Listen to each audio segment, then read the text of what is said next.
इमाम हसन कहते हैं मेरी अम्मा सारे काम करती थी घर के। अब तो शहजादे हैं ना हमारे बच्चे, काम और बच्ची, यानी बच्ची मेके से वापस आती है तो सबसे बड़ा दुखड़ा ये सुनाती है कि वो काम बड़ा कराते हैं। यही है ना दुखड़ा? हाँ ना तो करें। सबसे बड़ा दुखड़ा क्या है?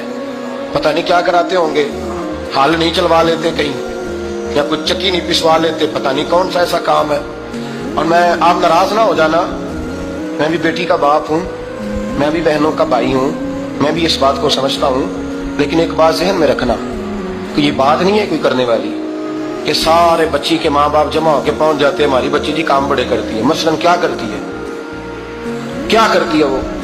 आओ मैं बताऊं मेरे मुस्तफा की बेटी क्या करती है। मैंने सैकड़ों दफा ये बात की और मेरा दिल करता है रोजाना करूं, फिर करता हूं। दुनिया में कोई इतना गरीब है जिसकी बेटी इतना काम करे कि हाथों पे छाले पड़ जाए?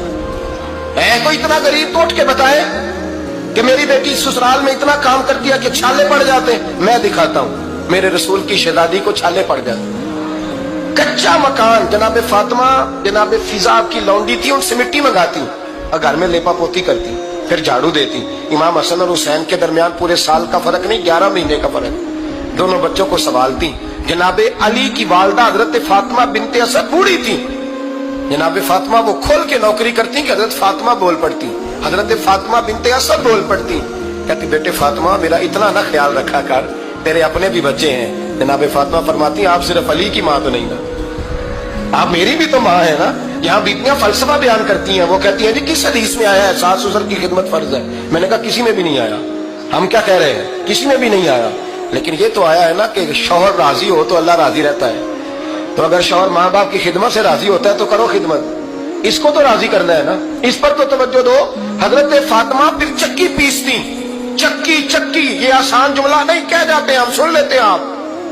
चक्की पीस कर, जौ पीस कर उसका आटा बनाना, फिर बच्चों के लिए खाना पकाना। फिर एक दिन कहने लगे अली आपकी आमदन थोड़ी है, खर्चे ज्यादा, चरखा नहीं ला देते? फातिमा क्या करोगी? फरमाया थोड़ा सा सूद बना लिया करूंगी, तुम बेच आया करना। चलो मैं थोड़ा हाथ बटाऊंगी। ये सारी ड्यूटियां करके हजरत हसन बरवाते हैं। फिर इज्जत वाले रसूल की इज्जत वाली बेटी, फिर शानों वाले नबी की शानों वाली बेटी, फिर पाक महबूब की पाक शहजादी, सारी ड्यूटियां करके रात को मौला अली से कहती अगर आप इजाजत दें तो अल्लाह को राजी ना कर लूं?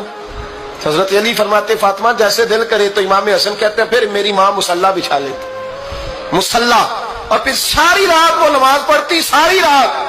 और फरमाते हैं जब सवेरे हाथ उठाती तो पहली दुआ ये करती ऐ अल्लाह मेरे रसूल की उम्मत पे रहम फरमा, ऐ अल्लाह मेरे रसूल की उम्मत पे रहम फरमा। तो कहते हैं जमाने बीत गए ये दुआ सुनते। तो एक दिन मैं करीब गया तो मैंने कहा अम्मी हुजूर कोई दुआ मेरे लिए भी कर दे, कोई हुसैन के लिए भी कर दें, कोई ज़ैनब के लिए भी कर दें। सारी दुआएं उम्मत मुस्तफा उम्मत मुस्तफा उम्मत मुस्तफा। कितना बड़ा जुमला है, कितना बड़ा शेख मुहक्किक ने लिखा, कितना बड़ा। जनाब फातिमा फरमाने लगी तेरे लिए भी करती हूँ, हुसैन के लिए भी करती हूँ, ज़ैनब के लिए भी करती हूँ, सबके लिए करती हूँ। और बेटा याद रखना फातिमा की दुआओं पर पहला हक मेरे रसूल की उम्मत का है।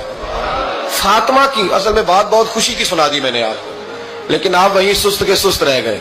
ये किसी आम आदमी की दुआ नहीं, पीर साहब की दरवेश साहब की रटी रटाई दुआ नहीं, ये सैयदा फातिमा की दुआ है। आपको इतना बड़ा खजाना मिल रहा है और आप समझे नहीं बात को।